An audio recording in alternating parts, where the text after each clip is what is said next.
연화도. 모란이 꽃 중의 왕이라면 연꽃은 꽃 중의 군자라고 표현합니다.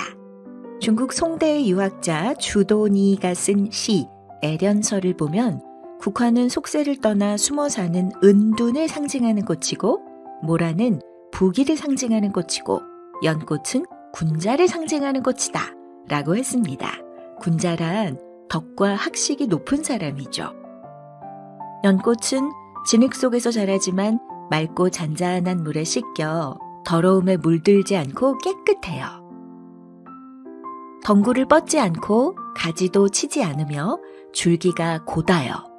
향기는 멀리 갈수록 더 맑아져서 얕잡아 보고 함부로 할 수 없는 꽃이라고 했습니다. 이처럼 고상한 연꽃은 군자를 닮았다 하여 조선의 선비들에게 사랑을 받았죠.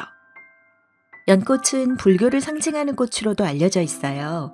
연꽃의 특징이 불교의 가르침과 많이 닮았기 때문이죠. 절에서 불상이 있는 자리를 연꽃으로 만드는 것도 고결하고 깨끗함을 잃지 않는 부처를 연꽃에 비유하기 때문입니다. 또 불교에서 연꽃은 부처의 탄생을 알리기 위해 피었다고 해요.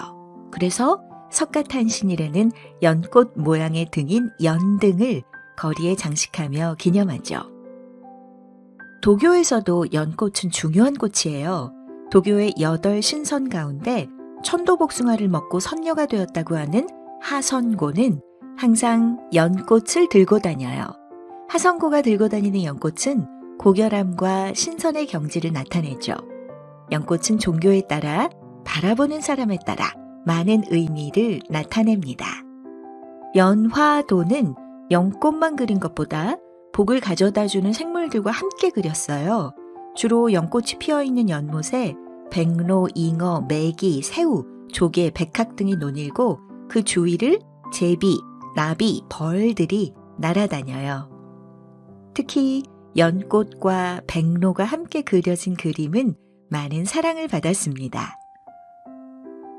그런데 실제로 백로는 연밥이 머무는 가을에는 남쪽으로 떠나는 철새이기 때문에 잘 여문 연밥과 백로는 같은 시간에 한자리에 있을 수가 없어요.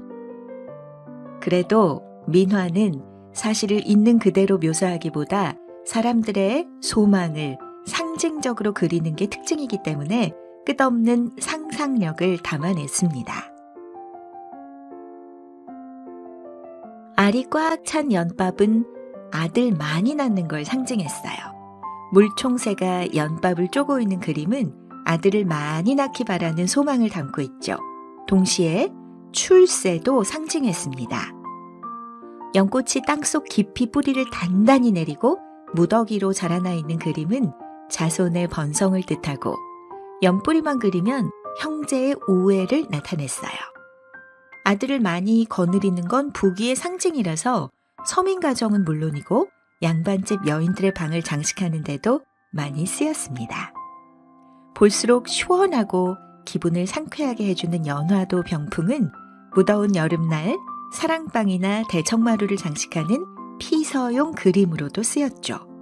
연화도 병풍을 펼쳐놓으면 그 공간은 누구도 방해할 수 없는 행복의 연못이 되는 셈인 거죠.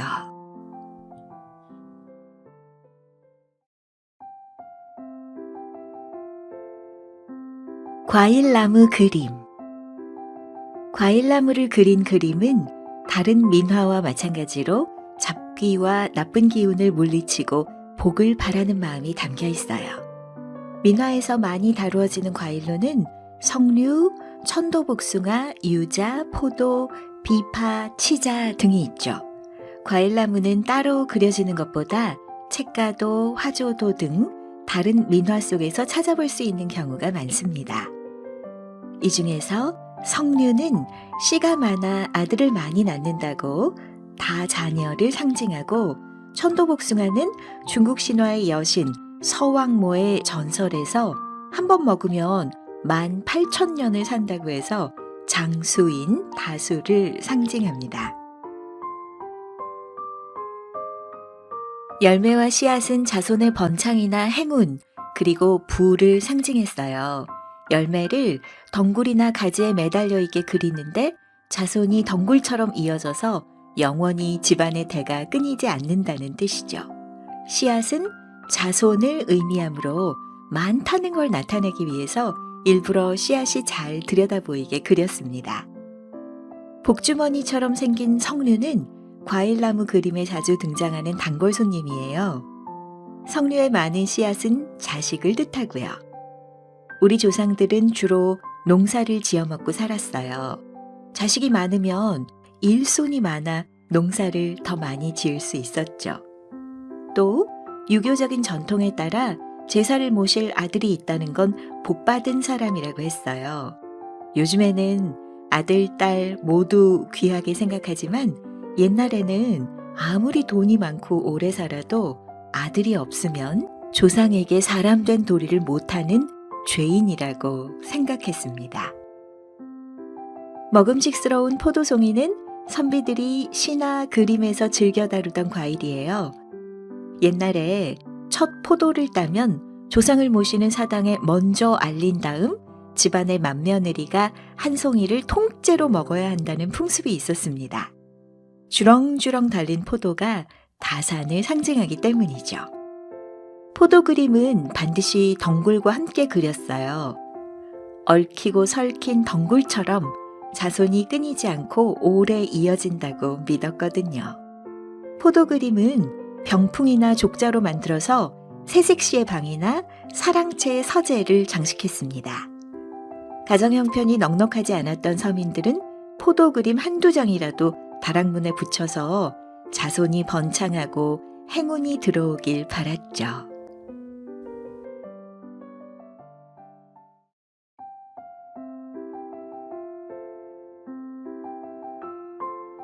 초충도.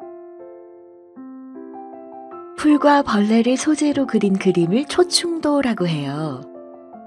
초충도에 주로 등장하는 소재는 오이, 호박, 가지, 도라지, 맨드라미, 국화, 나팔꽃, 채송화, 원추리 같은 채소와 풀꽃이고 개구리, 두꺼비, 잠자리, 벌, 나비, 여치, 땅강아지, 사마귀, 매미, 개미, 쥐처럼 주변에서 흔히 접할 수 있는 작은 동물이에요. 햇살 좋은 가을날 수줍게 피어있는 길가의 들국화 본 적 있나요? 들국화는 쑥부쟁이, 곽꽃, 구절초 등 산과 들에 피는 야생 국화를 말해요. 민화 초충도 함께 볼까요? 들국화와 나비, 작은 벌레, 개구리가 어우러져 있죠. 다른 크기, 다른 색깔의 들국화 5송이가 저마다 아름다움을 뽐내고 있어요. 들국화 잎이 하늘하늘 춤추고 있어요. 탐스러운 들국화는 나비와 벌레들에게 어서 오라고 손짓하는 것 같아요. 옛사람들은 늦가을 서늘한 바람 속에 피어난 국화를 보며 세상의 부귀영화를 버리고 자연 속에 숨어 사는 은둔자를 떠올렸습니다. 국화 하면 인내와 절개를 상징하는 꽃으로 여겼죠. 옛사람들은 음력 9월 9일 중양절이 되면 국화를 감상하거나 국화잎을 따서 술을 담그고 꽃 부침개를 부쳐 먹었어요. 국화주는 향기가 좋아서 많은 사람들이 즐겼는데 서민들은 막걸리에 노란 국화를 띄워 마셨죠. 도자기로 된 술병에 국화 무늬가 많은 것도 국화주를 마신 중양절과 관련이 있습니다. 예전에는 설날, 삼진날, 단오, 칠석과 함께 중양절을 아주 중요하게 생각했어요. 신라시대에는 중양절에 임금과 신하들이 모여서 국화를 감상하고 시를 짓는 모임이 있었고, 고려시대에는 중양절에 외국 사신을 초대했죠. 조선시대에는 중양절마다 궁중의 정원을 관리하는 부서인 상림원에서 국화를 임금에게 바쳤고, 임금은 신하들에게 국화주를 내렸습니다. 5만원권 지폐에 조선시대 최고의 여류화가 신사임당의 얼굴이 있죠. 조선시대 학자 이이의 어머니이기도 한 신사임당은 꽃과 풀 그리고 벌레를 소재로 그림을 많이 그렸어요. 5만원권 지폐에는 묵포도 그림과 나뭇가지 그림이 있어요. 그중에 나뭇가지 그림은 수를 놓은 병풍의 일부이죠. 신사임당은 어렸을 때부터 글쓰기와 서예를 잘했고 섬세한 솜씨가 필요한 바느질과 자수도 잘했습니다. 7살 때는 조선시대 화가 안견이 그린 산수화를 따라 그렸다고 해요. 신사임당은 그냥 지나가기 쉬운 길가의 작은 꽃, 나비, 풀, 벌레에 관심을 가지고 세밀하게 관찰해서 화폭에 담았죠. 초충도 하면 신사임당을 떠올릴 정도로 신사임당은 많은 초충도를 남겼습니다. 전통 회화 관점에서 보면 초충도는 인기가 없는 그림이었어요. 대부분의 사람들이 들길의 야생화나 논둑의 벌레를 무심코 지나치듯이 화가들도 풀과 작은 벌레에는 관심이 없었거든요. 많은 화가들이 오이덩굴이나 참외, 가지보다는 모란이나 연꽃처럼 의미 있고 화려한 식물을 좋아했습니다. 또 개구리나 메뚜기보다는 호랑이나 용처럼 위험 있는 동물을 좋아했고요. 하지만 신사임당은 보잘것없고 눈에 띄지 않는 작은 생명의 아름다움을 찾아서 그렸습니다. 신사임당이 그린 초충도는 민화 초충도에 많은 영향을 끼쳤죠.